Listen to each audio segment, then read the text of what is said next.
I want to tell you about my favorite printer for using the tile method. This Epson 16650 is not a sublimation printer. However, it's an eco tank and it allows me to put sublimation ink into it. So we have our true sublimation ink in here. And the reason why it's my favorite printer is because it takes about 30 seconds to print a full 13 by 19 sheet. And if you don't believe me, I'll show you right now. We'll go to File, Print, and we're going to make sure we use these exact settings. Epson 16650. Make sure that Photoshop manages the colors and that we're using the True Colors Innate Lab 16650 print profile, and let's go. And for this, I'm going to step back so you don't miss all the magic.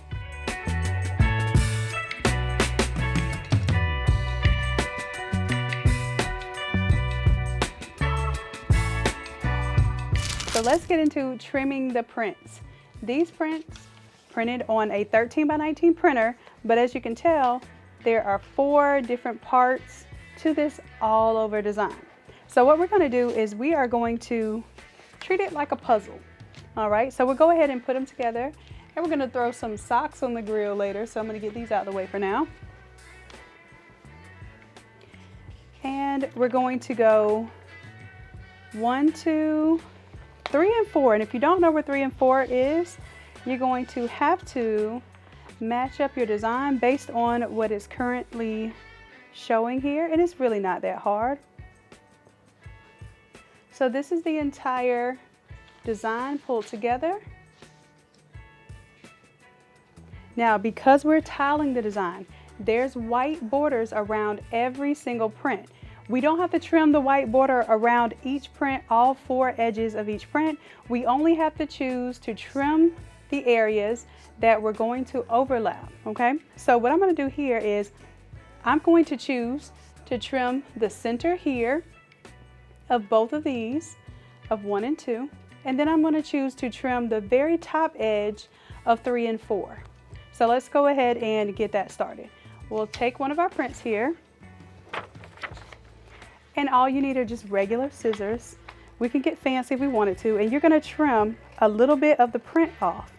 You're not going to try to get perfect because we do have an overlap accounted for in the split template, but that's it. We don't even have to trim this one here because this is going to overlap on top of that one. Now, as far as this one, so we had 1 cut here. This one, we're going to do 2 cuts, 1 across the top here and 1 down the center. Very simple. You don't even have to be the best cutter. I remember having someone tell me that they never learned how to cut in elementary school, so ever since then, they've shied away from scissors. So if that's your thing, you have a little playroom here and it's okay. And again, make sure that you grab the print and not just the white part.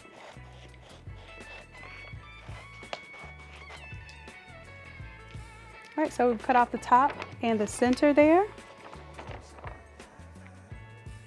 And then for this piece, all we have to do is only cut the top.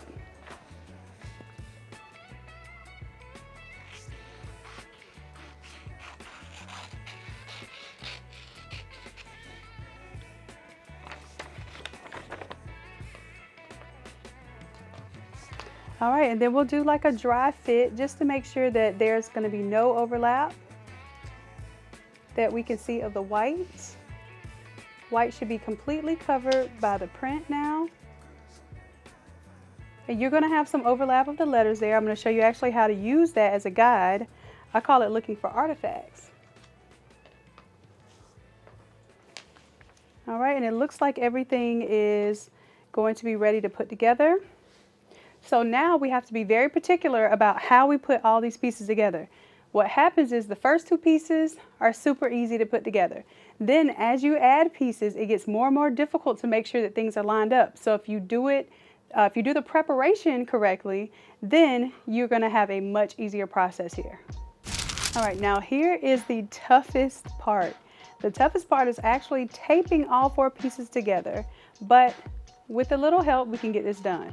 Let's go ahead and put together our toughest 2 pieces, which are usually at the top, because this is normally where your text is or where your intricate details like your faces are, and you want to make sure that those are your priority when you're aligning your image. So let's go ahead and pull these two pieces together. And what I'm going to do is I'm going to place tape along the back edge of the part of the artwork that already has the white there. What I like to use for this is 1-inch tape here because you don't have too much overlap. Take a little bit of tape here, not exactly the full length, but almost the full length. And then what we're going to do is make sure that we just have a little bit of overlap here because we want enough tape that is going to stick to the other page whenever we place this down. And then you can go ahead and trim your excess there. We're good to go. Now we have a little bit of tackiness for when we get ready to line up our second print here. Speaking of which, let's go ahead and get into it. Now, you're going to want to look for artifacts and things that, I'm going to use this tape here to kind of lift it up so it's not immediately touching on that tape. You're going to want to look for artifacts that repeat. So look for little spots, look for where the letters are going to line up, and some details that you can tell are repeating details. Like for instance, I can see this little tiny light green spot right here, and it repeats right here. So I'm going to use that as an artifact. So when I place the image here, I'm looking to make sure that that little tiny piece covers up this little tiny piece. And then I'll put my finger in that place and position, and then I'll pivot the other edge here. And what I want to make sure of when I'm pivoting is that I'm going to line up properly wherever it is that I am pivoting down here at the bottom. And let me lift that up a little bit. It is tacky, so be prepared that once it touches that you're going to have to do very minor adjustments.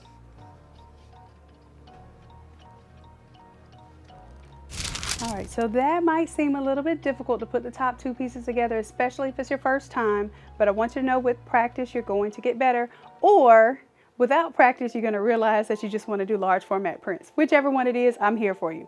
Now we're going to go ahead and put the tape behind the center of the bottom piece here, and we'll go ahead and identify where the tape is going here. Create our piece here.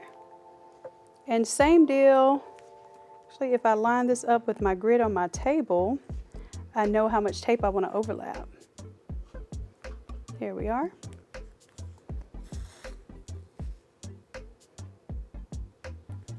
And the majority of the tape is on the back of this paper with a little bit of tape peeking through that we're going to be able to use underneath our other matching sheet. All right. So now we're going to make sure that we line this page up with this one. Again, there's going to be some room for overlap. So I want to make sure that I'm looking for artifacts, looking for the edge of that leaf there that I can see repeated here. I'm looking for the edge of the leaf here or the flower here. I can see that. Also, if you notice any little dots or anything that stands out, you can use that as an identifier of where to place the print here. So I'm using the edge of the leaf there. I'm just going to shift and pivot. I'm also looking at the pattern. I have a geometric pattern here, and that's going to help me identify where this print should go.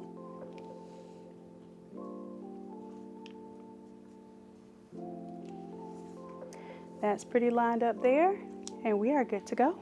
So because this is the edge that has the white, this is where I'm going to put the last piece of tape here. Let me go ahead and move this over for a moment.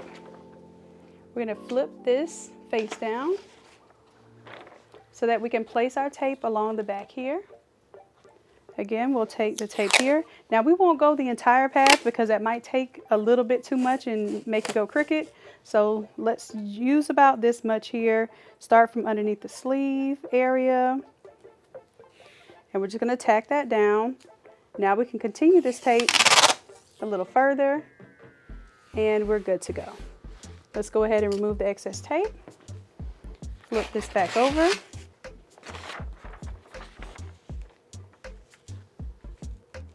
All right, and now we're in position to join our piece number 1 and 2 with our piece number 3 and 4. Now this, depending on what's on your design, may have a little more intricacies here, but I'm looking for, again, artifacts that are going to help me match up here. I'm looking at the edge of this flower here, repeating there.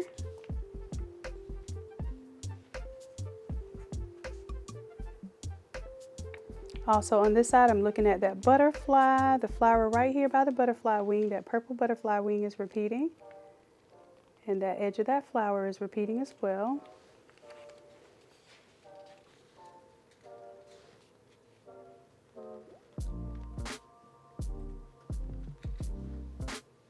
And I'm just tacking it down barely so that I can pivot on the other side.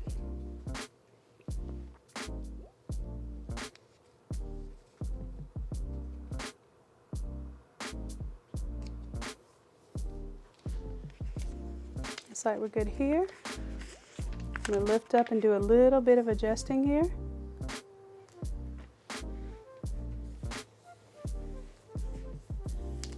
And it looks like everything is lining up. All right, so this was the hardest part of what we did today. However, if you're just starting out and you have a small printer and a small press, this is a solution where you can do all over shirts right there at home with your small printer and small press.